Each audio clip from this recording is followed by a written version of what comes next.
Le compte à rebours commence. 7 ans. C'est le numéro qui sonne le glas pour les fumeurs insouciants. Depuis l'été 2025, un vent nouveau souffle sur nos côtes et dans nos espaces verts. Fini la cigarette plantée dans le sable à côté de la serviette. Fini la fumée qui vient vous piquer les yeux pendant que vous lisez tranquillement dans un parc. Pourquoi? La réponse est simple. Pour protéger les plus jeunes. Le décret, publié le 28 juin 2025, est très clair. Il vise à réduire l'exposition des enfants et des adolescents au tabagisme passif. C'est une question de santé publique. L'objectif est aussi écologique. Chaque année, des millions de mégots finissent leur vie sur nos plages, polluant le sable, l'eau menaçant la faune marine. Un seul mégot peut contaminer des centaines de litres d'eau. Alors, l'interdiction est une barrière contre cette pollution silencieuse. La règle s'applique aussi aux abords des écoles. L'idée est de créer un environnement sain pour les enfants, loin de l'image banalisée du tabac. On veut qu'ils grandissent sans voir la cigarette comme un accessoire normal du quotidien. C'est une démarche de prévention pour éviter que de nouvelles générations ne tombent dans le piège. Alors, on fait quoi si l'envie nous prend? On s'éloigne. On respecte la zone. Et si on ne le fait pas? La sanction est là pour vous le rappeler. L'amende n'est pas symbolique. On parle d'une contravention de 4e classe. Concrètement, ça veut dire une amende forfaitaire de 135 €, c'est le prix d'un bon restaurant, ou de plusieurs paquets de cigarettes.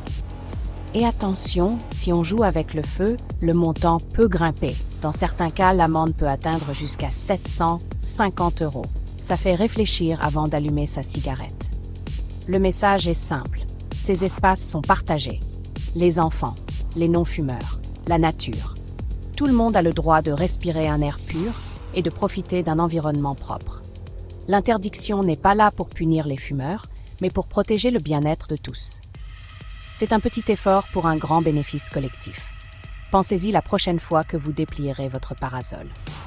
L'air de la mer est bien meilleur sans un nuage de fumée.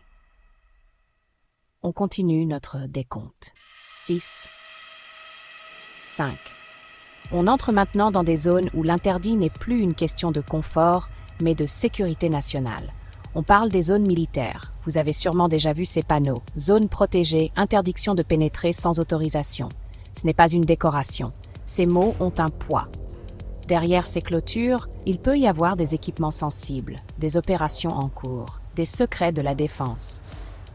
Tenter de s'y aventurer n'est pas une simple balade risquée, c'est un délit. La loi est formelle. L'article 413-7 du Code pénal est très clair sur le sujet. Pénétrer dans une zone protégée sans y être habilité vous expose à de graves sanctions. On ne parle plus d'une simple amende pour stationnement gênant. Les peines peuvent aller jusqu'à 1 an de prison, 15 000 € d'amende, si l'infraction est commise la nuit ou par un groupe. Les peines sont encore plus lourdes. Ces lieux sont le cœur de notre système de défense. Les protéger, c'est protéger le pays tout entier. Parfois, ces interdictions sont temporaires et très spécifiques. Prenons l'exemple de la Zitimayi dans l'Aube. Entre avril et octobre 2025, une vaste zone a été déclarée interdite de survol par tout aéronef sans pilote. Pourquoi? Pour la lutte anti-drone. 4. Le ciel. On a longtemps cru qu'il était un espace de liberté totale. Mais ça, c'était avant.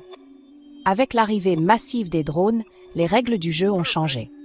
Depuis 2025, la réglementation s'est encore durcie. Piloter un drone est devenu un acte qui demande de la préparation et de la connaissance. Non, on ne peut plus décoller son engin n'importe où, n'importe quand.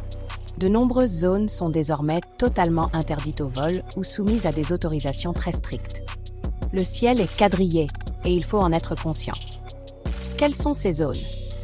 La liste est longue. Pensez aux aéroports, évidemment. Un drone pourrait provoquer une catastrophe aérienne. Pensez aussi aux centrales nucléaires, aux prisons, aux sites industriels sensibles et bien sûr aux zones militaires dont on vient de parler. Mais ce n'est pas tout. De plus en plus de centres-villes, de parcs nationaux ou de sites historiques sont également protégés. L'objectif est multiple.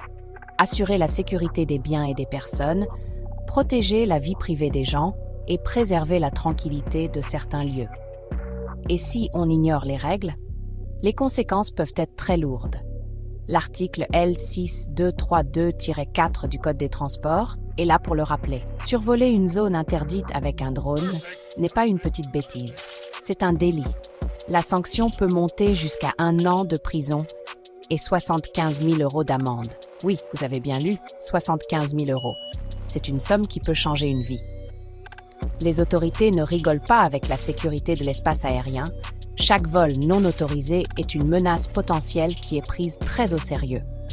Alors, comment faire pour voler en toute légalité? La réponse est simple, se renseigner. Avant chaque décollage, chaque pilote a l'obligation de vérifier la carte des restrictions.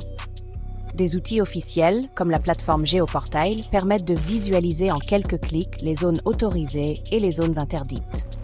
C'est un réflexe indispensable, une étape non négociable de la checklist avant le vol. Utiliser ces outils, c'est la garantie de profiter de son loisir en toute sécurité et surtout en toute légalité. Ne prenez aucun risque. Le jeu n'en vaut pas la chandelle. 3. Alors, on touche ici à l'histoire. Une histoire douloureuse dont les blessures sont encore ouvertes et mortelles. On l'appelle la zone rouge. Ce nom désigne environ 120 000 hectares de terres en France, principalement dans le nord-est. Ce sont les anciens champs de bataille de la Première Guerre mondiale, des lieux où l'horreur a atteint son paroxysme. Après la guerre, le gouvernement français a pris une décision radicale. Déclarer ces terres impropres à la vie. L'accès y est strictement interdit. Pourquoi une mesure aussi extrême, plus d'1 siècle après les faits? Parce que le sol est un piège mortel. Il est saturé de millions de munitions non explosées. Obus, grenades, balles. Le cocktail est détonnant. Chaque année, des démineurs risquent leur vie pour nettoyer ces terres. Mais la tâche est titanesque. On estime qu'il faudra encore plusieurs siècles pour tout sécuriser. En plus des explosifs, le sol est contaminé par des métaux lourds, des produits chimiques comme l'arsenic. Ces terres sont un cimetière à ciel ouvert. Des milliers de corps de soldats n'ont jamais été retrouvés. Ils reposent encore là où ils sont tombés. Pénétrer dans la zone rouge, c'est donc non seulement risquer sa vie à chaque pas, mais c'est aussi profaner une immense sépulture.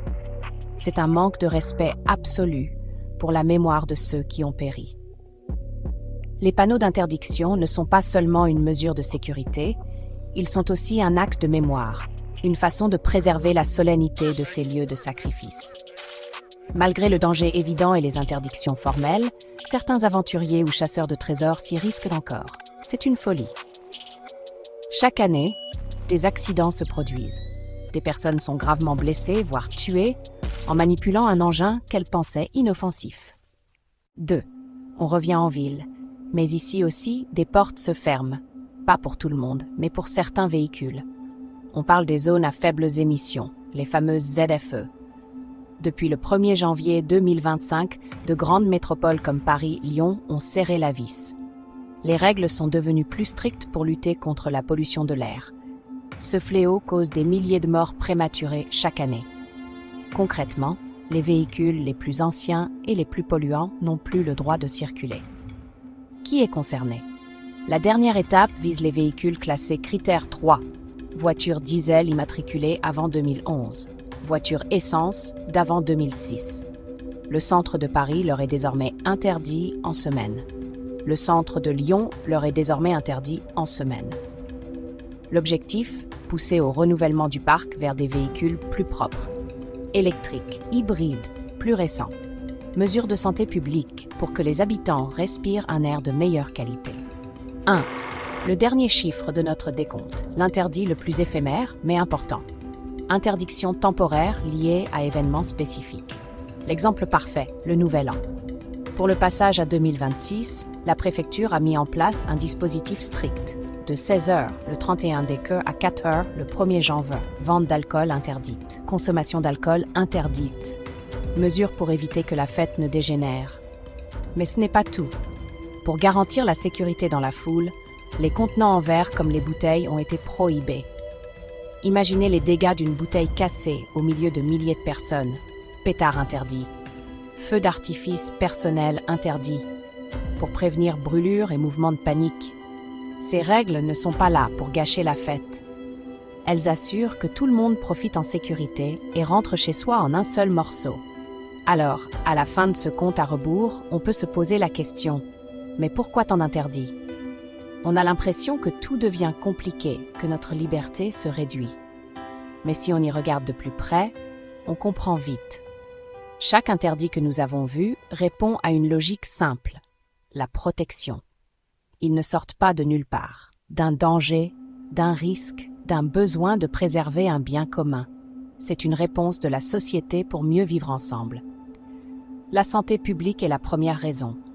Que ce soit en interdisant la cigarette près des enfants ou les vieilles voitures en ville, l'objectif est le même, nous permettre de respirer un air plus sain, de vivre plus longtemps et en meilleure santé. La sécurité est la deuxième grande raison. Interdire l'accès aux zones militaires aux champs de bataille minés ou réguler le vol des drones, c'est simplement éviter des drames. C'est protéger des vies humaines, y compris la vôtre. L'environnement est aussi au cœur de nombreuses règles. Interdire les mégots sur la plage, limiter la pollution automobile. Et enfin, il y a la protection du vivre ensemble. Interdire l'alcool. Interdire les pétards lors d'un grand rassemblement, c'est permettre à des centaines de milliers de personnes de faire la fête sans craindre pour leur intégrité physique. Chaque règle est une brique dans le mur qui nous protège du chaos et du danger. Mon conseil est donc très simple, et il tient en un mot, respecter. Quand vous voyez un panneau, une règle, une barrière, ne vous demandez pas comment je peux contourner ça. Demandez-vous pourquoi est-ce là. L'information est presque toujours accessible. Un site officiel, une recherche rapide sur votre téléphone et vous aurez la réponse. La prévention est la meilleure des sécurités.